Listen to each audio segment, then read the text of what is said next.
city which is protected by water, fortified with troops.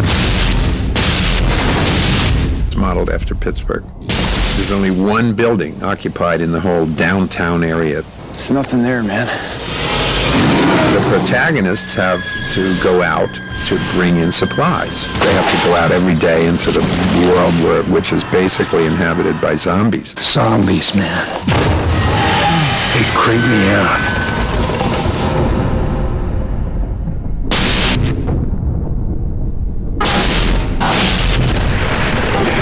He knows we're here.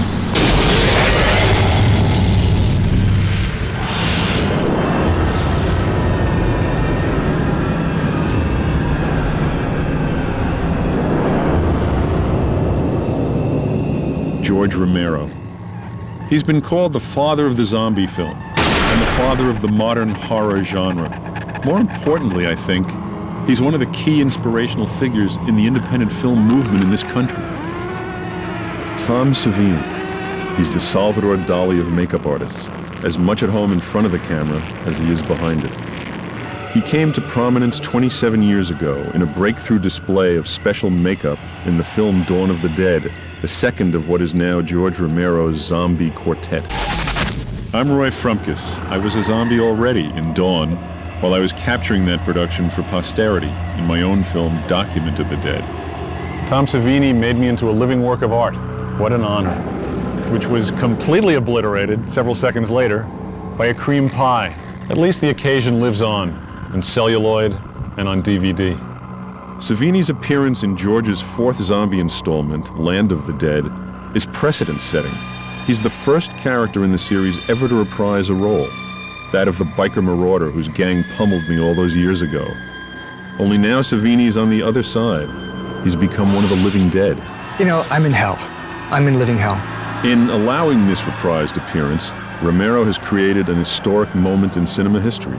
Because it's not just anyone, it's Tom. Tom and George together again. I don't know whether most of his cast or crew realized what was really happening, but hundreds of thousands of fans certainly will. It was a euphoric experience to be back on the set with George for 2 days, culminating on the second night with Tom's cameo. Let's say when they discover me, that if there was something long and trailing from my foot, that I've seen it and now I can't get it. It's like a cat chasing his tail. Yeah. You know, and I've been doing this for like a year and a half, you know. See, that's the fun of working with George. You suggest these things and he might say, great. I mean, when we did Dawn of the Dead, George said, you know, the same thing he's saying to Greg now. Think of ways to kill people, you know. Think of some gags. You know, and Greg is coming up with them and he's out there shooting them, which is the same thing we did on Dawn. Whose idea was it that you reprised the character from Dawn? I think it evolved. Greg and I were talking. Actually, I was at George's house. We were recording the DVD commentary for Martin, okay? And George said, I want you to do something, this thing in Land of the Dead. You know, George, in all the Dead movies, has never repeated a character. This is the first time. And he even said when I was up here a couple of weeks ago, you know, I wasn't going to do it. I just thought it was a terrible idea. But now it's sort of a nod to the original Dawn of the Dead film. So I'm the homage zombie. I'm the nod zombie. So how I am, that's what we were just talking about. What's the gag? How do you discover me? How, you know, even if they just pan and there I am. Yay, okay, good, move on. You know, that might be enough, you know, so we'll see what happens. I'm going to go in here. This is the Superman thing. See ya. Apple 50 Bravo, take one. That car drove out of town 3 years ago. No, I bought one. It was right here yesterday. Parked right here with you guys working on it. Where is my car? There's nobody here this morning. You got fucked. Cut. Beauty. All right. One safety, we got it. One more? Yeah, let's get a safety on it and One more, please. That car drove out of this town 3 years ago. No, I bought a car. It was right there yesterday. There was nobody here this morning. Oh, son of a bitch. What happened, Riley? Did you get fucked? Come with me. You got fucked. You got fucked. Great. Thank you, guys. Thank you all. Checking the gate, please. We won't point a finger on that one. Voila. 25 years ago, I looked like this. A little change. Been walking around as a zombie for about a year and a half. Wouldn't be the right look without the gold earring. And I'll be holding, oh yes, and I'll be holding a machete. Look at that. They got the trucks. They're moving the trucks. I was just going to tell you, I saw the film. Yeah. Well, we don't have a good print yet. Huh. We did this little, I did a reel for Cannes and the first 14 minutes. But, Right. I enjoy the collaboration of others, and I think it's the best way to make a film. I'm not like a tyrant or insisting on this or, Christ, this ashtray, this is the wrong ashtray for this scene. Give me a break. Yeah. And it's a collaborative medium, and you really need to let people contribute.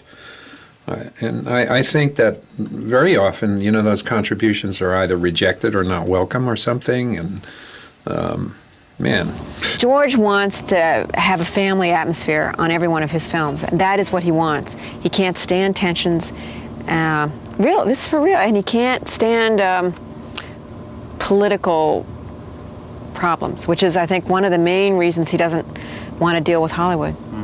I didn't know what to expect, talented people are usually really cool and mellow and happening, but you never know, he might be a tyrant, And he ended up being cool and all the things that I expected somebody of greatness to have.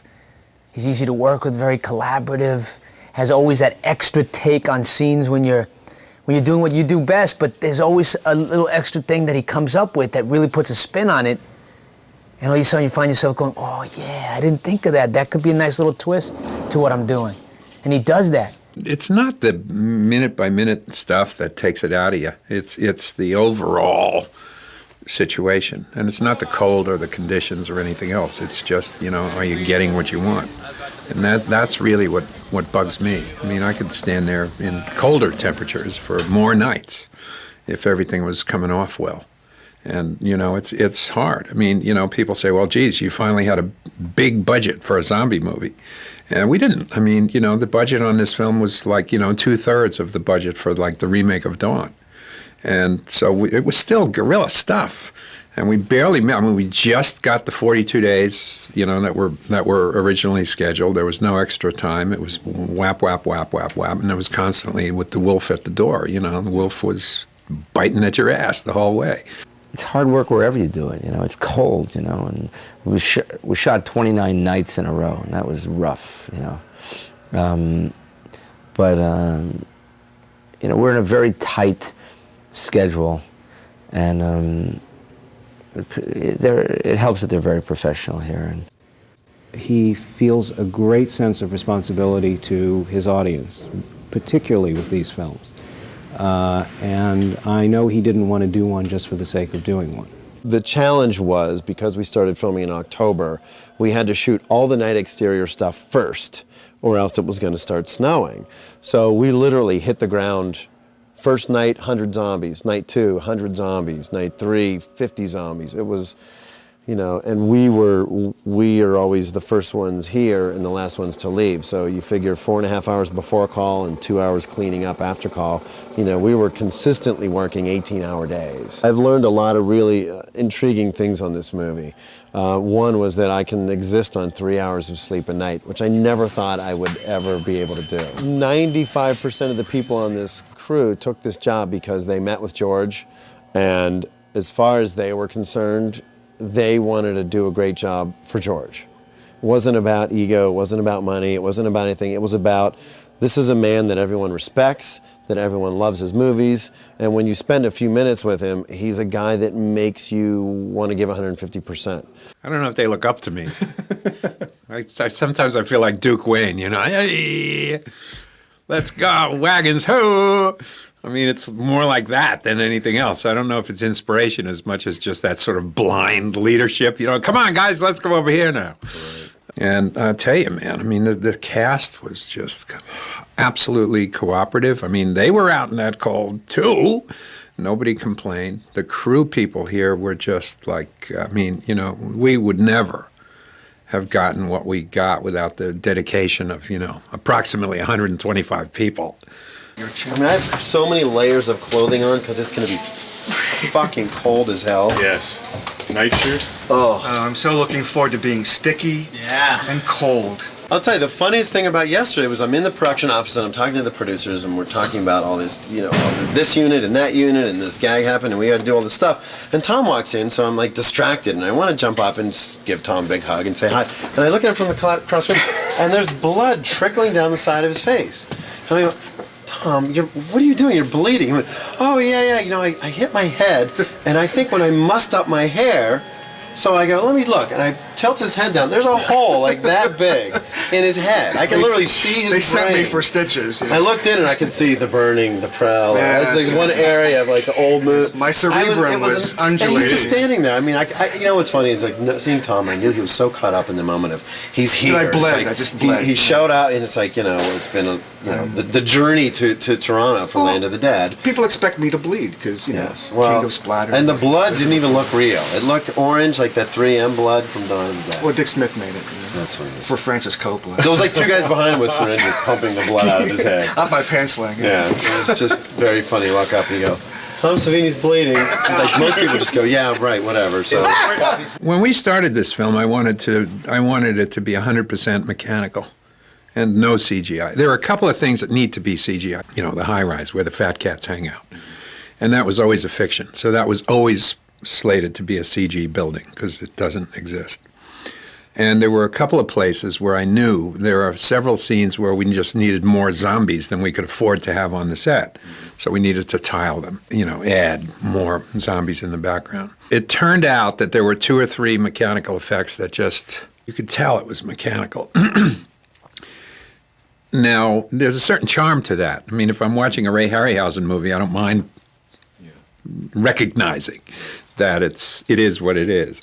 But we worried that, you know, with today's audiences, particularly young kids that don't have any particular affection for Ray Harryhausen, might say, ooh, that looks fakey. So we wound up doing a few more things with CG to enhance those shots. But Greg and I we wanted it to be 100% handcrafted. We didn't quite get there, you know. We sort of fell short, and it's really only 2 or 3 times. The rest of the stuff is mechanical. All right, ready? Yeah. Hold on. Yeah, just gonna pull them forward a bit. Action. Come forward.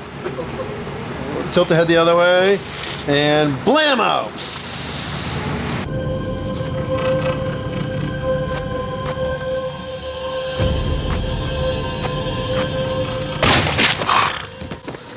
Sorry, Riley, I should have seen that thing. There are a few things, you know, a guy gets an arrow through the head. You can't, most actors won't allow you to do that to them. So, you know, there were a couple of things that also we said, well, we'll just do that CG.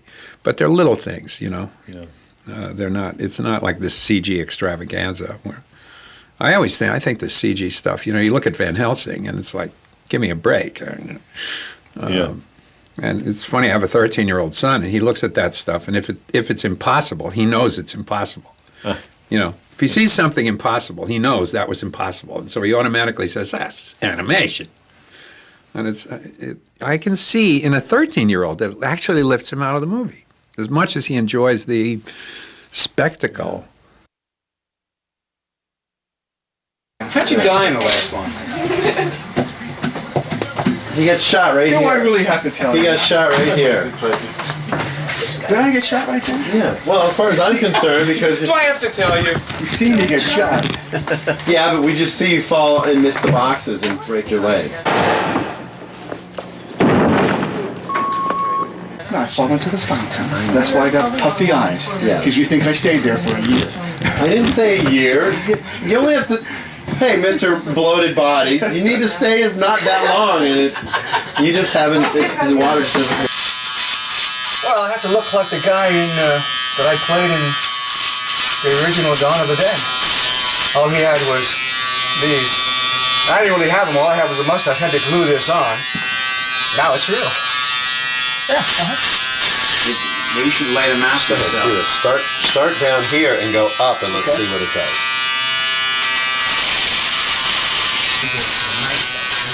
It's harder than I thought it was going to be. Ow! Okay, my dear. Oh, I imagine so, yeah. Just be careful right there. That's where it's... That's where your injury is? Let me see. Right there, see it? Move your hand. It's not bleeding anymore, but it's still really tender. Oh, man. Nice gash, huh? Oh! Yeah, it's like... Something like that. Yeah, get this, man. Get this on tape. Oh my God! Stop it. He's an old man. Oh, he's 60. I'll be 60. It's a good advertisement for 60-year-olds. Half the country be killing themselves. I'm taking my time here. You know, timing is everything. When I finally got a draft that I thought was presentable and sent it around, I think I sent it out like 3 days before 9/11 or something like that. And, you know, all of a sudden, 9/11, and everybody wants to make, you know, soft ice cream movies, you know, fuzzy-friendly movies. Yeah. So I wound up sticking it on the shelf. And about a year and a half later, and I think the film is stronger for it, because it now relates, I think, more to this sort of new normal, you know, post-9/11, impressionistic view of what America is. It's people existing in a city that's protected by water, analogous to the oceans. You know, we thought we were protected by water. The administration in this high tower and everything around it is, you know, they're completely insulated, and nobody's allowed to live in the immediate surrounding area. And all the service personnel are sort of relegated to the suburbs, which in this case is a ghetto. And you must agree with policy or else you're out of here. And the protagonists are the sort of paramilitary types that have to go out and execute the policy, go out into the world and bring back supplies, fight the wars, bring back supplies. So that's my sort of fictional model of what America is right now. That's the way it feels to me anyway. I think that one of the things that attracted me to this script so much was that it's so much about the evolution of the species, and that maybe the dead have been so wrongly killed sometime that they just won't take it anymore.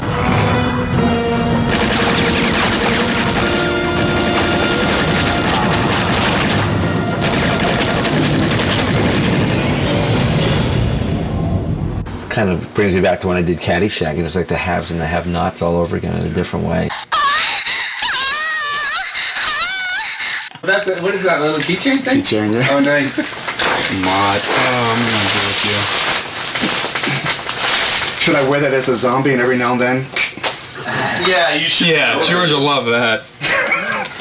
It's going to be tricky to get your lenses in. But see, it's going to be glued right across her, so it's more, you know, there's some weight across your eyelids. Mm-hmm. It's going to keep your eyes. You feel that? It's okay. Good. Okay. It's only one night. Well, this will keep my face warm tonight. Totally will. Suck it up a bit, I guess, on the way in? Or no, I need to... very flexible. Didn't have to, we were just... Yeah, it's really soft foam, so you should have no trouble with it. Most valuable player. Thank you, Vatican. Just started shooting. There you go. How's that? It's perfect. Look at that. Look. The earrings are gone. The earrings. Gone. Oh shit, that's great. Yeah. Setting up the insert so we're not loud.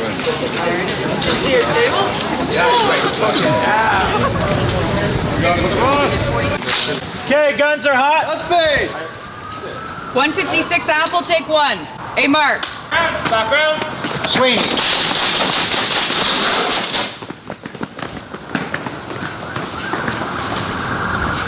Cop. Oh, yes, I did. I had a...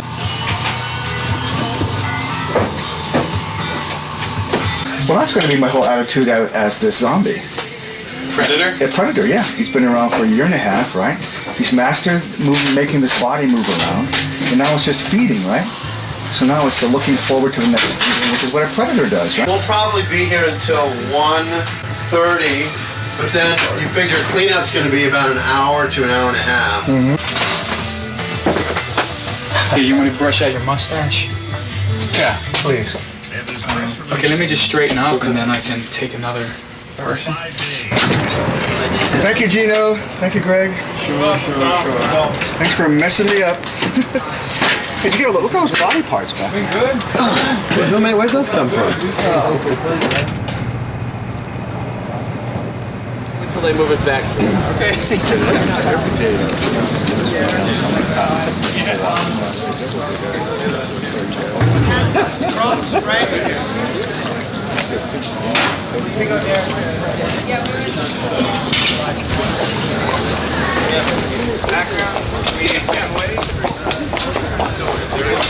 And background. And action jack. And 3, 2, 1.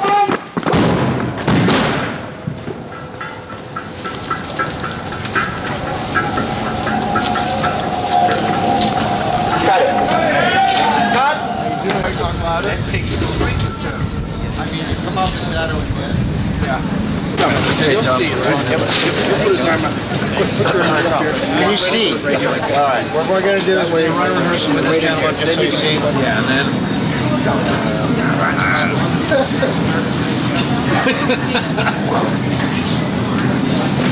Pull him in. Pull in first, like you're gonna bite, but not so. But like that, and then toss him down. Because I want to whack this guy. Yeah. In other words, it's more important for me to whack the guy than if I can do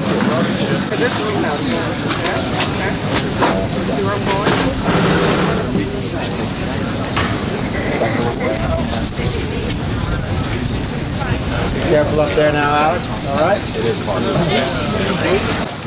Just so you know, George asked me to do a few looks. I step away. Okay, very good.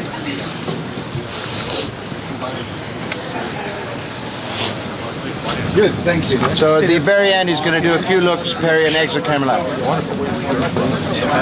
That's me! 156 Charlie, take 3. Parker. Action, Tom. Foreground. That's me.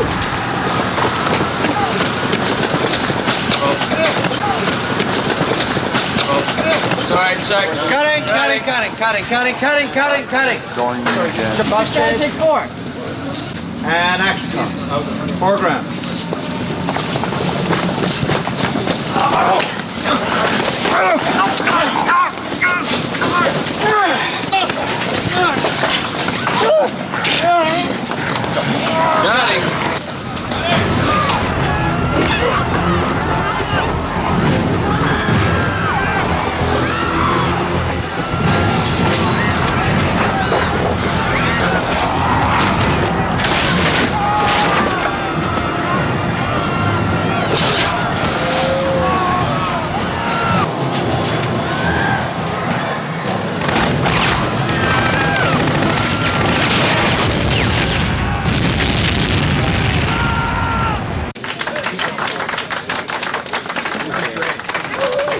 Putting it on to a 13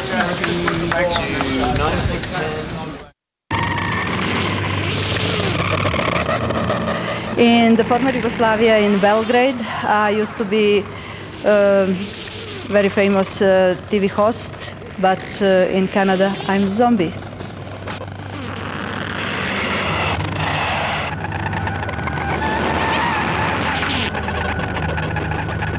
If you awoke one morning to find the undead were coming back to life, what would be the first thing you would do? You're kidding me.